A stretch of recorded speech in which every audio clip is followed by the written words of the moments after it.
How's it going, everyone? My name is Derek Afasi. I'm the owner of Afasi Financial Group and RetireSharp.com.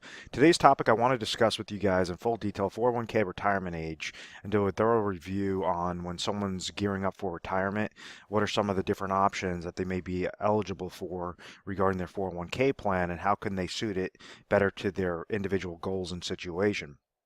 So, the 401k retirement, obviously, this is something that is offered through private institutions. When you have an individual that's working for that private company, they're going to be offered different benefits package, health insurance, disability insurance, any ancillary products, and then a 401k retirement plan that they could contribute their dollars into. So, in a given example, let's say an individual makes $100,000 in a given year, and this 401k plan says you could take a portion of your salary and place it into a type of retirement bucket. Any dollar that's being placed into that bucket is obviously going to make this bucket larger, along with the interest that's coming back with this bucket that is typically tied to mutual funds. So throughout the years, let's say if you've been contributing to the same 401k plan or multiple 401k plans, for 10, 20, 30 years, and now you start to get to age 59 and a half, age 60, what exactly are some of the options at that specific point in time?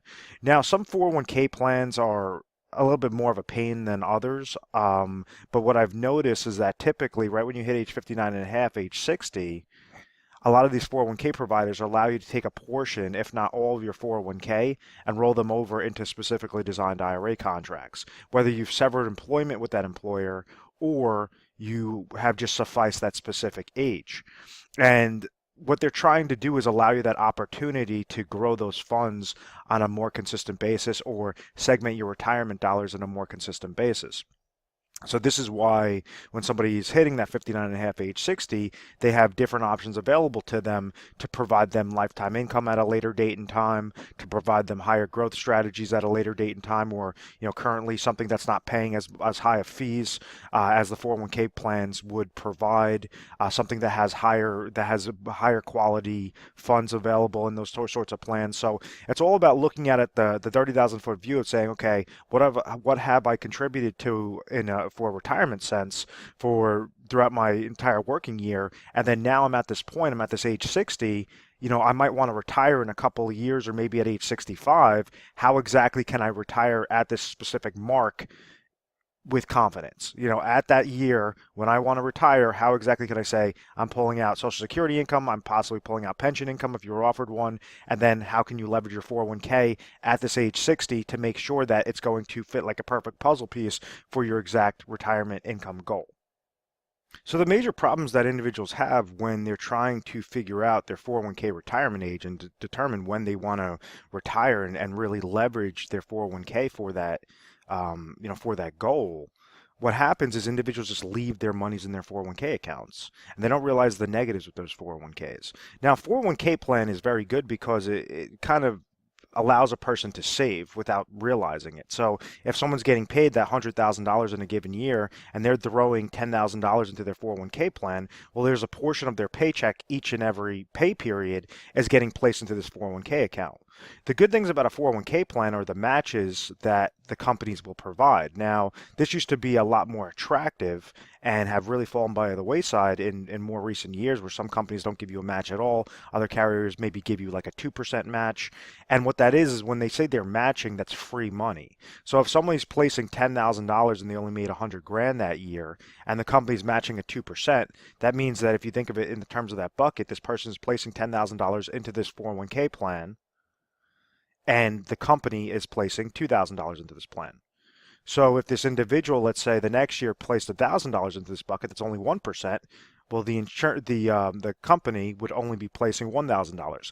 So it's a match up to a specific limit. Now, the major reason why I say leverage your 401ks and you place into specifically designed IRA contracts is because if you think of that bucket, yeah, you're placing contributions. Yeah, you might have a match going into on that side, but what also determines how large or small this bucket's going to be at the end of the day, at the end of the year, is the percentage rate that comes back. So these 401k plans are typically tied to mutual funds.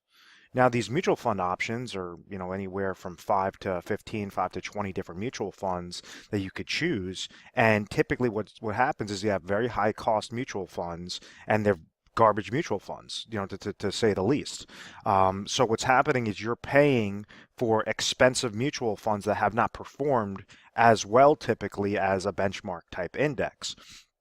So what happens with that as a negative is if you have that opportunity at that age 60 to say, okay, well, I've already accumulated my 401k plan. If I'm still getting the match, it's not as if you're losing the match when you go and you take a portion of your 401k and you roll it over into an IRA, because if you're still placing in $10,000 into your 401k plan, well, then now you just have a fresh bucket of $10,000 with with a $2,000 match in that example. The match is not going to, it doesn't matter whether you have 500,000 in this 401k account or you have $0 in that 401k account, the match is still going to remain consistent. But this percentage rate, if you could get that percentage rate to grow at a more consistent basis and eliminate any sorts of fees or eliminate any sorts of negatives, obviously you could have the power of compound interest to get you from, in this example, age 60 to age 65 in a safe, consistent way.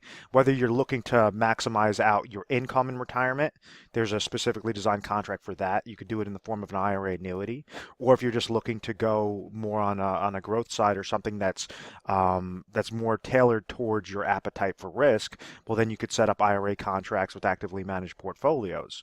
So if you think about it like this bucket, a 401k and an IRA are very similar because they're both qualified retirement accounts. So they're both accounts that you cannot pull, you cannot start taking distributions from until you're age 59 and a half.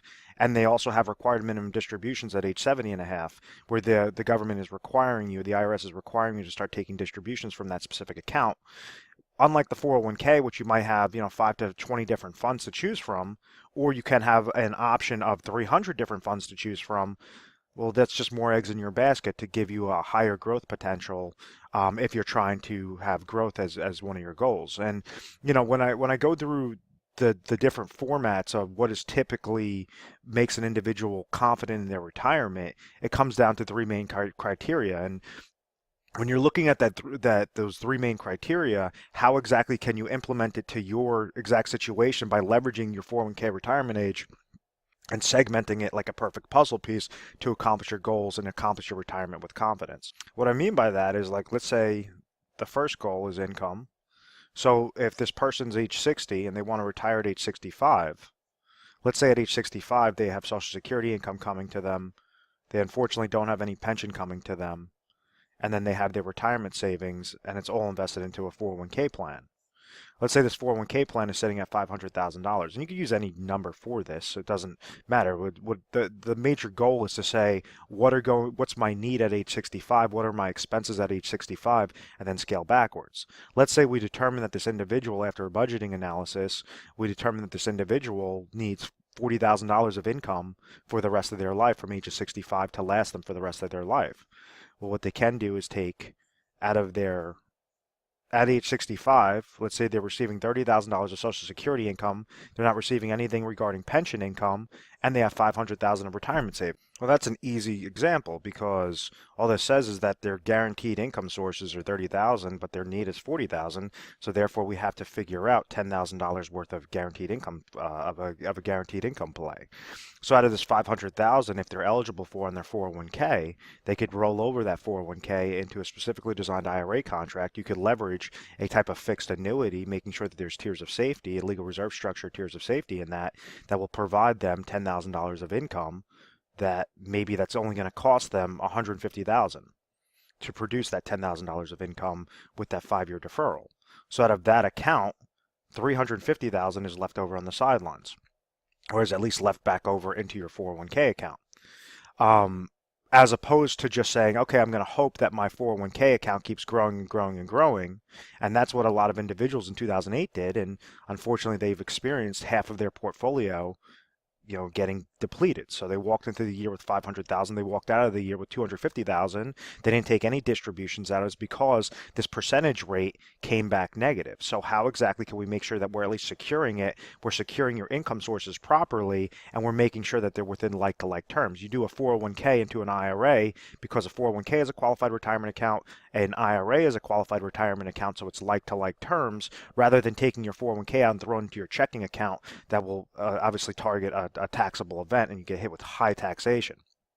So that's just a really simple example of using an IRA annuity. Now, with this situation, we only needed 150,000 into that IRA annuity, and now you have $350,000, as mentioned before, left over. So number two is emergency funds. It's wise to always have in between 6 to 12 months into emergency funds. So maybe we're leaving about another 50,000, 50,000, 80,000 in emergency funds. We'll just call it even 100 grand that you could leave that in liquid cash, something that you could have a portion of it. You could roll over a portion of your 401k into some sort of qualified IRA money market account. So you have liquid cash with that. And then the third option is that inflationary protection, to say, okay, at age 65, I have $40,000 of need of income, but a portion of my expenses are fixed, a portion of my expenses are inflationary. How could I make sure that I'm receiving step-ups in income? And that's when you could grow those remaining money. So in this example, we use 150 into the IRA annuity, 100,000 was just into a simple IRA account that has liquid access to those funds in case of an emergency. And now you have $250,000 that's left over that now you could grow those monies. You could either keep that portion in your 401k account and have it tied to those mutual funds, those limited mutual fund options, or you could go and roll them over into specifically designed IRA contract for growth and more on that safety and accumulation side. Receiving gains when the market goes up, not receiving losses when the market goes down, or just something that's more actively managed, that's constantly rebalancing based upon what the market indicators are showing you. So there's a whole slew of different things you could do, but as long as you keep it within these three criteria, retirement planning is not that difficult, and leveraging your 401k retirement age is not that difficult. The mistake that's common is individuals just say, oh, well, I've already saved my money in my 401k, so I'm already used to that. I don't want to change anything, and they're not being realistic, because that's how individuals fall victim to downward market losses. They fall victim to fees. They fall victim to advisor fees, and then they run that risk of outliving their money off of longevity risk, inflationary risk, and they cannot retire confidently. They're constantly in a panic, checking the market every morning, saying, oh my gosh, what's happening to my money? I'm hoping that my money's gonna keep growing so that I could retire. And that's when we see retirement disasters, when someone does not properly plan. So these are just really simple, hypothetical situations, but understand each situation is going to be different. It all depends upon your scenario, when you want to retire, whether you have sufficient amount of income sources where therefore you could leverage more dollars into emergency and those inflationary type protection aspects. But do you want to have something with 5 to 15, 5 to 20 different options that are paying high fees, or would you rather have something more that would be a specific suit for your risk tolerance, for your exact situation, for your exact income goal? And that's what we try to help you guys educate on. And this is why we make ourselves available to you guys 24 hours a day, 7 days a week. Our 1-800 number is 1-800-566-1002. You can check out our website, retiresharp.com. And when calling in, you'd be talking to an assistant, and they'll ask you, okay, what are you calling in for? And they'll patch you over to a specialist. That specialist is going to try to really figure out what your situation is, what you're currently doing, whether you can accomplish what your goal off of what you're currently doing, and really figure out what your goal is. And then if there are specific gaps within that goal, we'll give recommendations. Now understand, there's many times that we just tell these individuals there's no reason to change. There's no reason to go and shift around your money and leverage different sorts of product lines if it's not necessary and it's not going to give you proper leveraging strategies, proper consistency, something that's going to make you confident. If you could already obtain a confident retirement off of what you're doing, we're going to be honest with you and tell you that. Now, there's also many times that individuals do need help, and they're kind of going into it and they just saved their money for retirement. They didn't really know what they were doing, and now they really have to go into a preservation and distribution strategy, and that's what we're going to try to educate you guys through personalized videos, through literature pieces. And this is the things that we've been doing for years now, and on a national basis, to make sure that everybody calling in is taken care of the right way. And at the end of the day, if you don't go with the recommendations, at least you were better informed off of your current situation. We're A+ rated on the Better Business Bureau. We've always had very good reviews. We've never had any complaints. It's because of this methodical process. I'm the owner of the company, Derek Afasi, with Afasi Financial Group. If you found value in this video, please feel free to subscribe to our YouTube channel, Retire Sharp, so you could have access to the most updated videos. Thanks so much, guys.